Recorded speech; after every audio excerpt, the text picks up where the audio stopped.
Réservotron, vous n'avez pas encore d'offre de service. La première étape, ça va être d'aller créer les informations de votre compte. Puis après, ça va être d'aller créer votre offre de service dans le menu Inventaire. C'est des menus que c'est seulement les employés ou les gérants qui ont accès. Donc, si vous voulez mettre un rôle réceptionniste, il n'y aura pas accès à modifier votre inventaire puis vos prix. Ici, on va commencer en créant une activité. Donc, j'arrive dans la liste d'activités. Je fais ajouter. Puis, je vais rentrer une activité simple. Comme exemple, on ne va pas passer toutes les options au départ. On va simplement se créer une activité. On va dire ici peut-être description à venir. Ça, la description, c'est ce qu'on écrit finalement pour décrire l'activité au client. L'option publier, c'est pour permettre au client de réserver en ligne. Vous pouvez avoir des activités qui sont privées si on veut, puis vous pouvez empêcher les clients de réserver, mais vos employés peuvent avoir accès pour réserver. Donc on pourrait ici, les directives, c'est ce qui est envoyé au client en rappel avant son arrivée ou avec sa confirmation de réservation pour lui rappeler ce qu'il doit apporter pour son activité. Le site, c'est l'endroit où il doit se rendre. Ici, on peut avoir plusieurs sites qui est défini dans le menu Emplacement, dans le menu Autres. Vous allez pouvoir décrire l'adresse, puis toutes les directions pour se rendre. Ici, envoyer une copie de confirmation de commande. Vous pourriez envoyer des copies. Vous pourriez demander de recevoir à différentes adresses les copies de confirmation.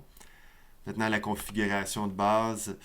Ici, on a le nombre de places. On peut créer le nombre de places de différentes façons. Ça peut être défini par des ressources ou ça peut être défini ici si on ne veut pas nécessairement gérer des ressources entre différentes activités. On va voir ça plus tard dans une autre vidéo. Maintenant, on pourrait aussi appliquer une limite minimale de réservation ou une limite maximale de réservation par réservation.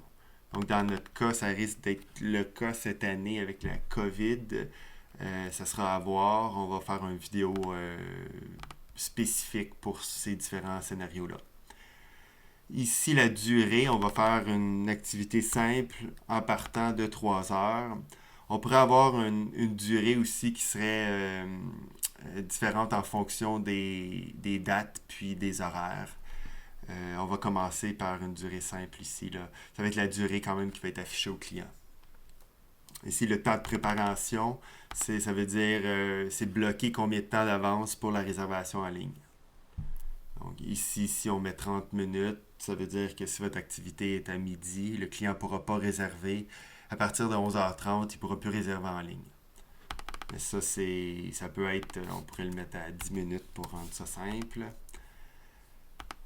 Ici, les heures d'ouverture, c'est lié au temps de préparation. En fait, ça va être les heures d'ouverture de votre site ou de votre réception, si on veut. Donc, on pourrait avoir... on va voir ça plus en détail dans une autre vidéo. Pour tout de suite, on va avancer rapidement. On va créer l'activité, puis on y reviendra. Ici, c'est l'aspect important, c'est l'aspect participant. Donc, c'est ici qu'on va définir la tarification. Puis, les différents types là, de groupes d'âge qu'on peut avoir.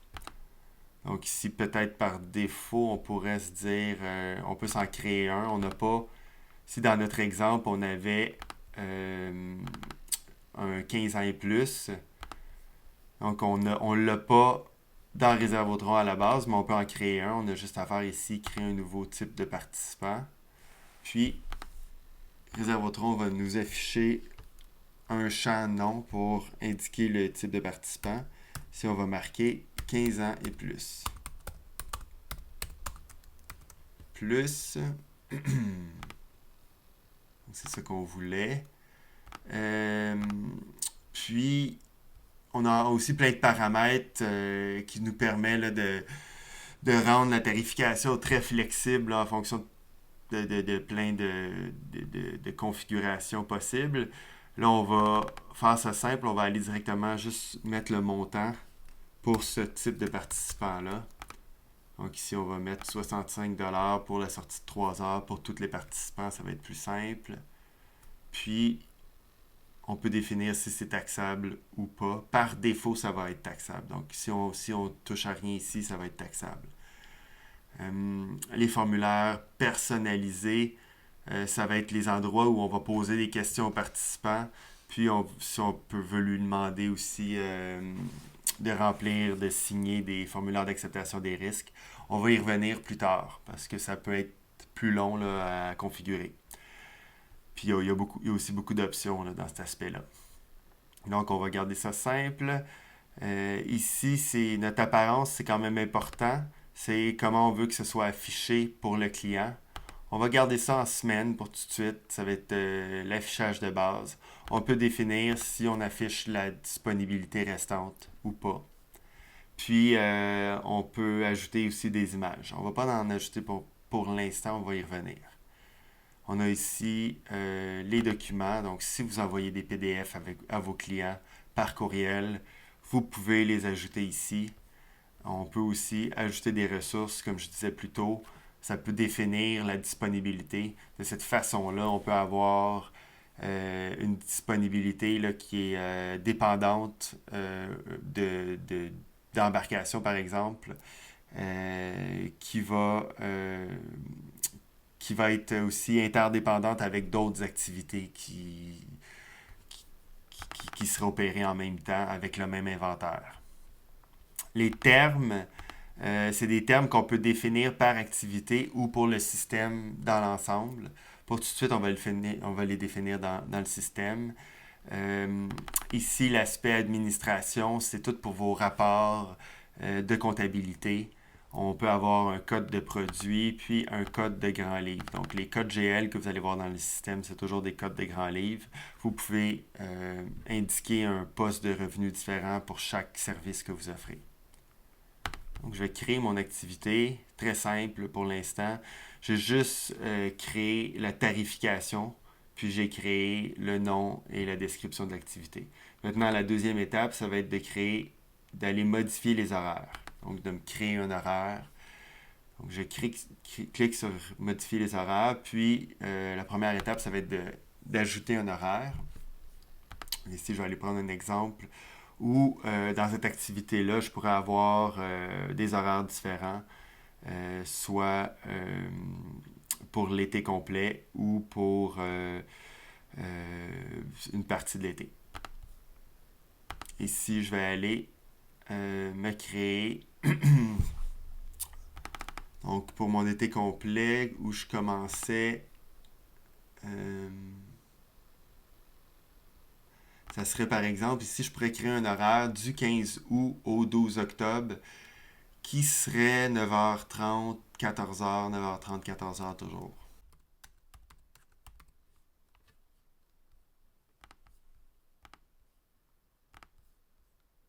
Puis je peux décider, une fois que dans mon horaire, je peux décider si je la publie ou si je la publie pas. C'est pour ça qu'on pourrait aussi créer différents horaires là, selon les dates.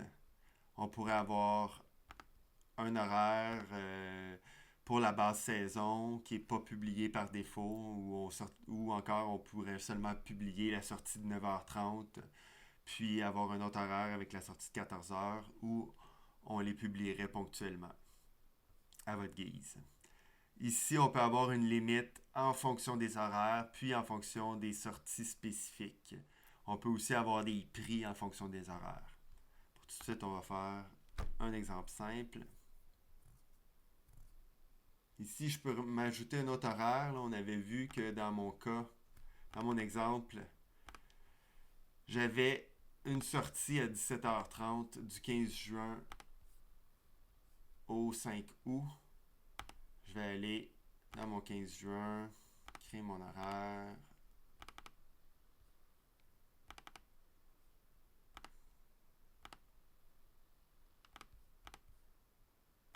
Puis, je vais créer mes sorties de 17h30 Puis je la crée. Maintenant, si je retourne dans mon activité, je vais voir qu'à partir du mois de juin, le système m'a créé mes sorties. Je peux prendre des réservations ou rendre mon calendrier public pour que mon client réserve lui-même. Ici, il restait un élément à ajouter, c'était l'image pour avoir une image pour rendre la réservation un peu plus conviviale. Donc, je suis allé choisir une image.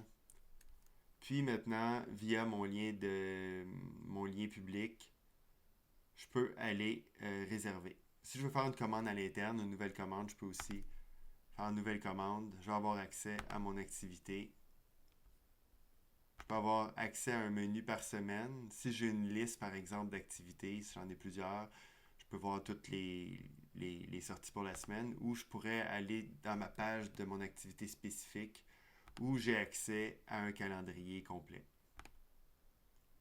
Maintenant, c'est simple. On peut ici mettre différentes contraintes de réservation. Pour l'instant, on a juste un maximum. Bien sûr, je ne pourrais pas réserver pour plus que 10. Mais pour avoir d'autres contraintes, là, un max de réservation par personne, un max de personnes par réservation ou encore un minimum de personnes par sortie. Donc ici, après, c'est aussi simple que d'ajouter au panier puis de passer à la caisse. Pour tout ce qui est de la partie transactionnelle, puis la partie de gestion des disponibilités, gestion des opérations, je vais vous montrer ça dans une prochaine vidéo. Merci.